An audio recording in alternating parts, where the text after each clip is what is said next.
Hello and welcome back to Offseason Outlooks. Today we're going to be looking at some questions the Panthers, Dan Morgan and Dave Canales, need to address this offseason.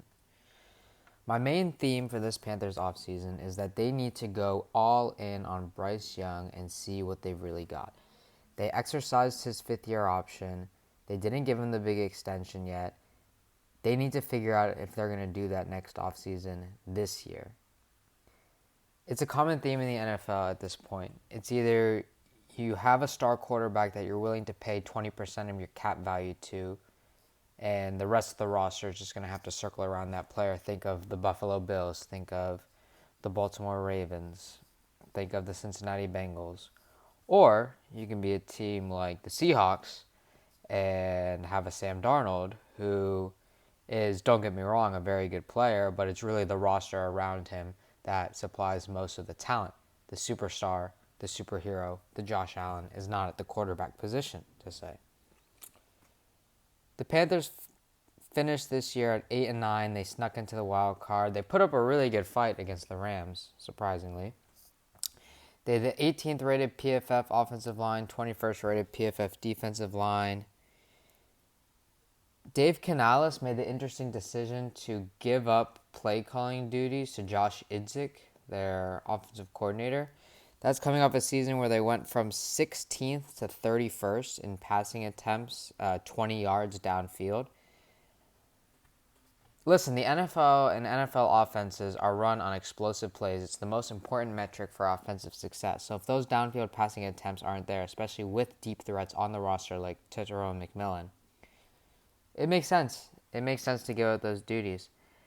Although Bryce Young's passer rating did go from 75.4 to 118.9, a huge improvement. Not Bryce Young. Team passer rating went from 19th to 4th in the NFL. Listen, Bryce Young has improved every single year. Listen, you couldn't have gotten lower than where he was. He got benched for Andy Dalton. He was the number one pick. Heisman got benched for Andy Dalton. Now he finishes with a 70.5 PFF rating, which is about middle of the pack for quarterbacks. 23 touchdowns, 11 picks.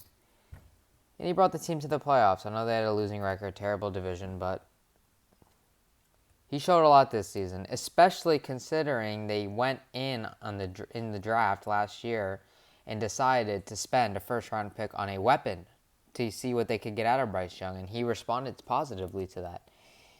He really improved. Listen, a big point of concern for them is going to be Ikem Ekwonu at left tackle rupturing his patellar tendon in that wildcard game against the Rams. He was going into the last year of his contract looking for a big extension. Obviously, he was a big draft pick for them a couple years back.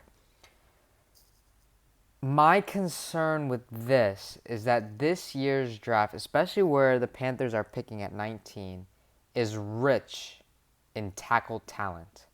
There are 5 offensive tackles that could possibly go into the first round. Spencer Fano and Francis Mauigoa. Those 2 guys will go well before the 19th pick.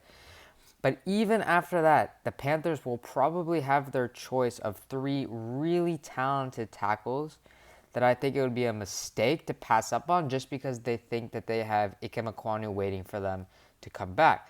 Those 3 would be Caleb Lamu, 6'6", 304, Caden Proctor, a behemoth from Alabama at 6'7", 366, and Monroe Freeling at 6'7", 315. I have a hard time believing that the Panthers scouting department does not fall in love and really believe in one of those 3 tackles, and I think it's really a mistake to pass up on one of them just because they believe that Ikem Ekwonu can come back this season and he's going to get a big extension. I think this year is too important for Bryce Young's development. Obviously, they need to make a decision on his contract when the offseason comes, and I think they need to maximize Bryce Young's chances of success once again, as they did last year, by drafting Tet McMillan. I think they need to double down on that and show that they're really going all in on this offense and all in on getting the most production out of what currently is their franchise quarterback in Bryce Young.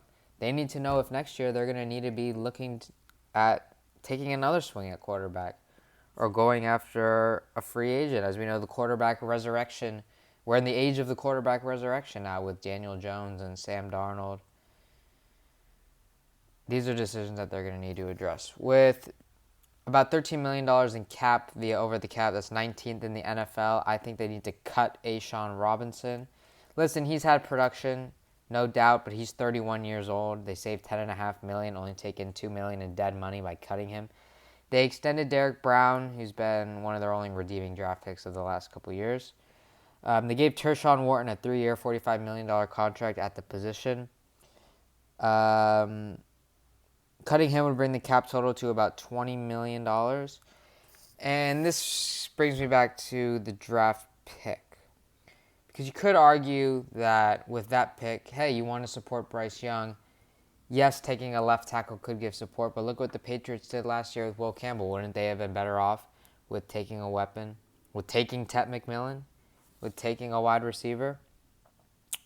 And it's true, with $20 million in cap space, they're not going to have enough to really address their lack of wide receiver talent behind Tet McMillan. I mean, Jalen Coker is very serviceable.